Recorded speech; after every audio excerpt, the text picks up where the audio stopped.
안녕하십니까. 저희가 2023년 7월 저희 회사 포트폴리오를 구성할 때 가장 중요하다고 생각하는 빅데이터를 요약해서 가지고 왔습니다. 크게 한 두 가지 정도를 말씀을 드릴 수 있을 것 같고요. 하나는 이제 경제 지표 중에서 선행 지표에 관련된 말씀 좀 드리고요. 그리고 자본시장 측면에서는 지금 시장에 사람들이 어떻게 움직이고 있는지, 투자자들의 움직임에 관련된 얘기를 좀 업데이트 드려보고자 합니다. 첫 번째로, 그러면 이런 이제 자본시장이나 경제 데이터들을 말씀드리기 전에 그럼 돈은 어떻게 움직이고 있느냐를 자산별로 한번 짚어보겠습니다. 결론적으로 말씀드린다고 한다면 채권은 꾸준히 지금 사고 있고요. 그 진폭도 크지도 않습니다. 하지만 나머지 자산들은 샀다 팔았다 하고 있는 것 같습니다. 따라서 특정 자산에 대해서 확신을 가지는 수준은 채권을 이외한 나머지 부분은 없다라고 요약할 수 있을 것 같습니다. 그러면 당신들은 어떻게 되어 있습니까? 라고 말씀을 드린다고 한다면 저희가 지난달까지만 하더라도 이런 선진국에 이제 해당되는 자산들은 약 한 70% 수준이었습니다. 근데 지금은 약 85%까지 대부분 미국과 미국 이외 선진국에 포진을 하고 있고요. 이마저도 주식보다는 주로 채권에 투자가 돼 있다라고 보시면 될 것 같은 게 이미 미국을 비롯한 선진국 국채들이 거의 4%대 금리를 지금 보유하고 있기 때문에 정말로 장기적인 측면에서도 되게 매력적인 구간은 맞는 것 같다라는 걸 확인할 수 있습니다. 그러면 전체적인 부분에 있어서 저희가 앞서 말씀드린 게 경제의 선행지표와 그리고 자본시장의 어떤 움직임들을 짚어보는 것으로 이 내용의 핵심적인 부분은 요약할 수 있을 것 같습니다.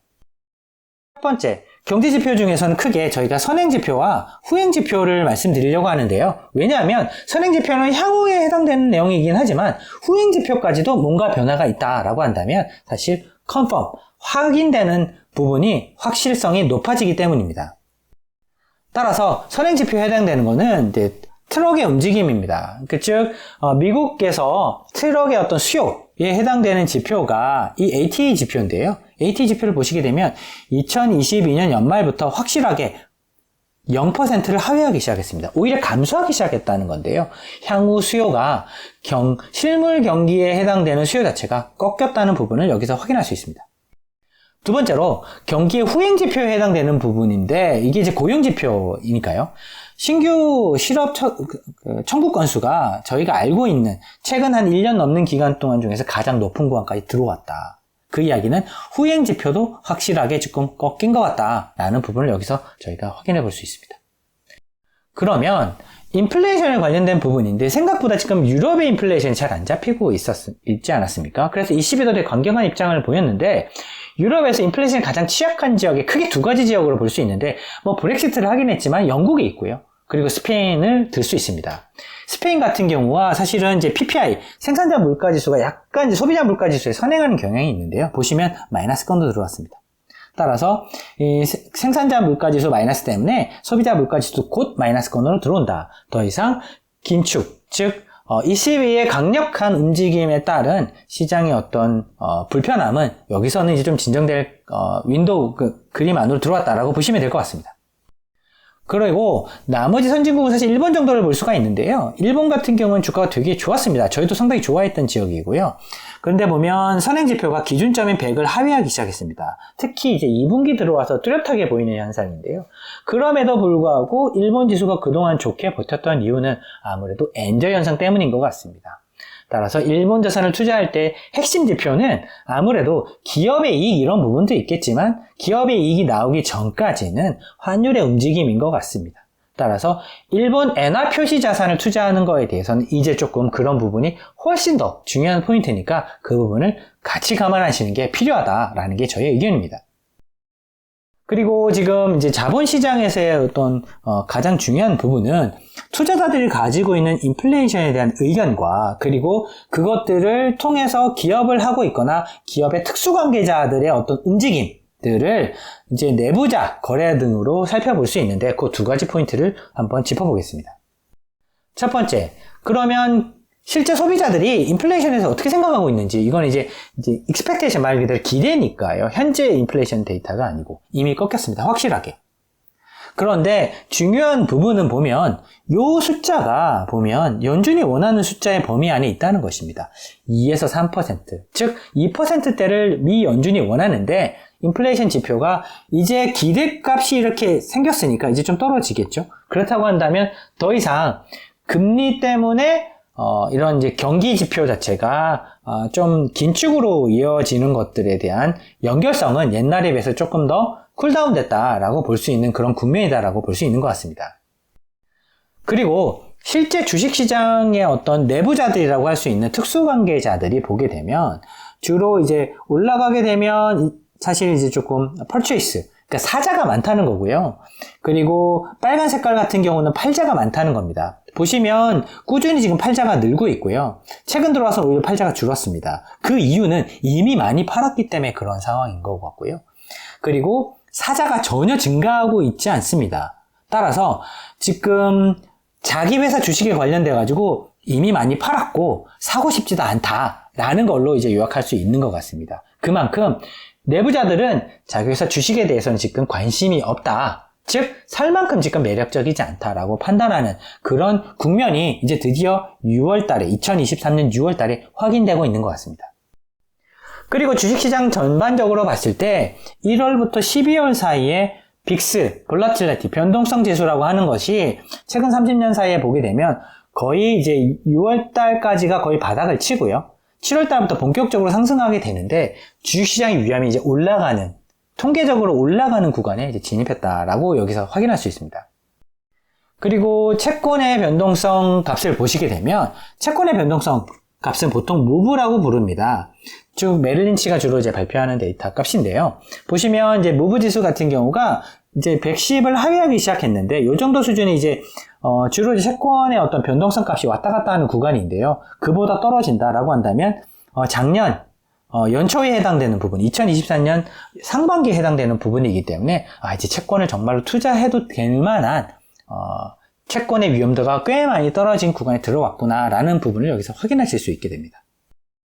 그러면 이제 뭐 채권이나 주식의 어떤 변동성 값들까지 확인했으니 시장에서 나타나는 지금 현재 자산 가격이 그러면 버블이냐 그렇지 않느냐라는 부분부터 한번 짚어보도록 하겠습니다.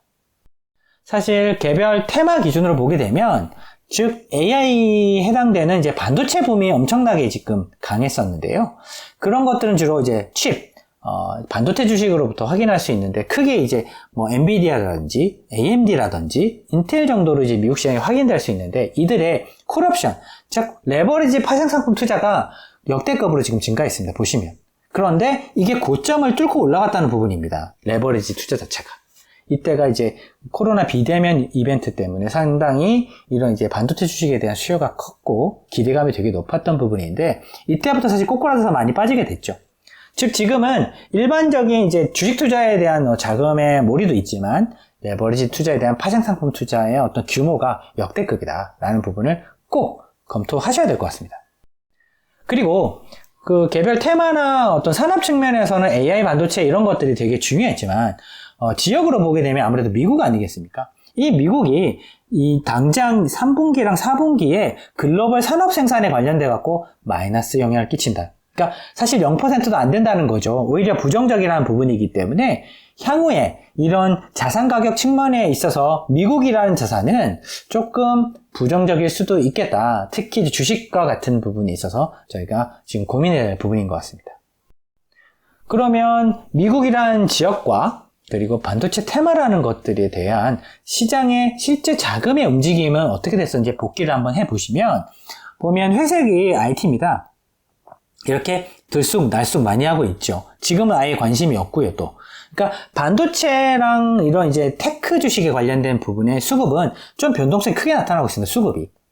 그런데 현금 흐름이 좀 안정됐다라고 볼 수 있는 이런 유틸리티나 아니면은 일반적인 이제 통신, 뭐 이런 것들에 대한 자금 흐름은 조금 보시면 까맣게 표시되어 있는 건데요. 보면은 뭐 크게 변동성이 나타나지 않고 이렇게 유지되고 있는 것 같습니다. 따라서 자금의 이동 역시도 극단적이다. 즉 IT 섹터 같은 경우는 돈이 왕창 들어왔다가 왕창 빠졌다 이런 그림이 보이질 않나. 그리고 유틸리티 같은 안정적인 비즈니스 같은 경우는 오히려 자금이 조금씩 들쑥날쑥하는 그런 모습이 보여서 이런 산업 투자에 있어서도 스탠스가 극명하게 갈리고 있다라는 부분을 여기서 확인할 수 있습니다. 그러면 산업 측면에서 그런데, 그럼 신흥국에 관련돼서도 한번 보시게 된다고 한다면, 이게 이제 녹색으로 표시되는 게 신흥국 주식인데요. 신흥 주식을 좀 꽤 사다가, 이제 매도가 좀 6월달에 나왔습니다. 6월달 초까지. 그러다가 다시 사자가 조금 들어오고 있는 가운데, 즉, 사람들이 그렇게 주식 투자에 있어서 위험하다고 생각하지 않는 구간인 것 같습니다.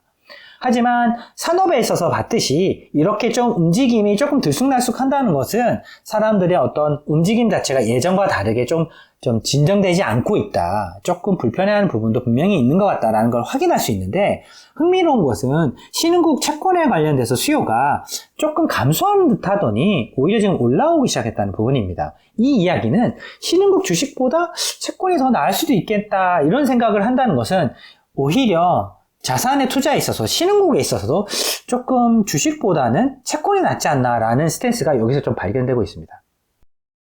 그러면 전체적으로 놓고 봤을 때 주식과 채권, 위험자산이나 안전자산, 그리고 지역 이런 부분에 놓고 봤을 때 어떻게 구성을 하거나 어떻게 디렉션을 조금 보는 게 좋을 것인가를 이번 프레젠테이션에서 요약하겠습니다.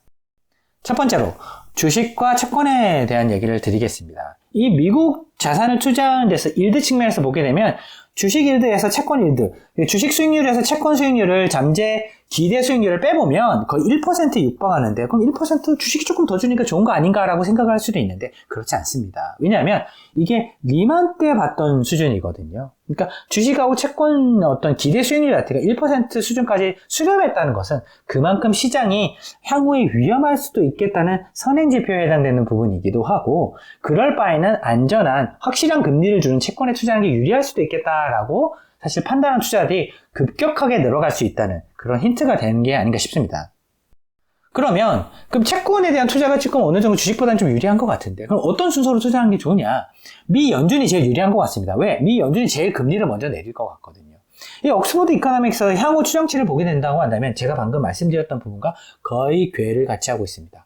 이왕이면 제일 안전한 자산을 투자하는데 국채를 투자할 것인데 미국, 유럽, 잉글랜드 이런 순으로 투자하면 되게 괜찮을 것 같다. 왜냐하면 인플레이션에 관련돼서 중앙은행이 반응한 속도에 해당되는 부분이기 때문에 채권 역시도 이런 순서가 조금 더 유리해 보입니다.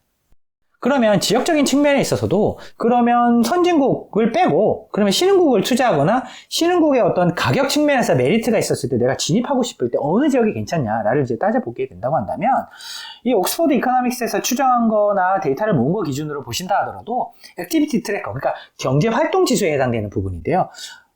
아이나 다르게 이 라틴 아메리카 기준으로 보게 되면 마이너스로 들어가고 있지 않습니다. 잘 버티는 거죠. 왜냐하면 라틴 아메리카는 이미 금리가 되게 높았기 때문에 미 연준이 금리를 0에서 5%까지 갈 동안 사실 타격이 크게 작용하고 있지는 않는 것 같습니다. 하지만 긴축 효과는 분명히 나타나는 것 같고요.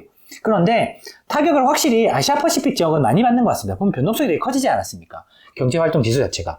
그래서 이왕이면 향후에 금리나 이런 부분 때문에 실물 경기가 망가지지 않는다는 가정하에서는 라틴이 잘 버티고 그 다음에 이제 아시아 정도 괜찮은 것 같다. 그럼 가장 나쁜 지역은 어디냐? 중동인 것 같다. 중동 같은 경우는 사실 석유 나고 오일 머니가 워낙 있기 때문에 되게 괜찮을 것 같긴 한데, 생각해 보게 된다고 한다면 경제 활동이 확실하게 많이 꺾인 것이 눈에 확실하게 보입니다. 그 이야기는 이번 높은 금리에 있어서는 오히려 신흥국 중에서 저희 예상과 다르게 정반대인 거죠. 라틴 아메리카가 잘 버티고 있고, 그리고 아시아 지역에 그나마 변동성이 커지긴 했는데 그나마 조금 나은 편이고, 가장 불리한 것은 중동인 것 같다. 실제 주가를 보신다 하더라도 남미를 대부분 잘 안 보고 계시는데요. 남미가 최근에 꽤 괜찮았습니다. 이런 부분을 확인하시고 투자를 하신다고 하는 데 확실히 도움이 될 것 같고요. 그리고 앞서 말씀드렸던 것처럼 주식과 채권의 어떤 잠재 수익률 기대치가 거의 1%까지 수렴했다는 것은 상당히 위험한 시그널이기 때문에 주식과 자산 중에 투자하는 패턴이라든지, 그리고 채권 중에서도 가장 중앙은행 중에서 먼저 반응할 지역을 투자하시는 게 금리를 먼저 내릴 것이기 때문에 채권 가격이 더 빨리 올라갈 수 있는 룸을 제공할 것이라서 그런 부분 역시도 검토하고 투자를 하시면 확실히 도움이 되지 않을까 싶습니다. 저희는 오늘 말씀드린 중요한 데이터 중에서 뭔가 디렉션, 방향성이 좀 생기거나 아니면 좀 정반대 방향으로 가는 경우에는 개별 프레젠테이션으로 저희가 요약해서 공유드리도록 하겠습니다. 감사합니다.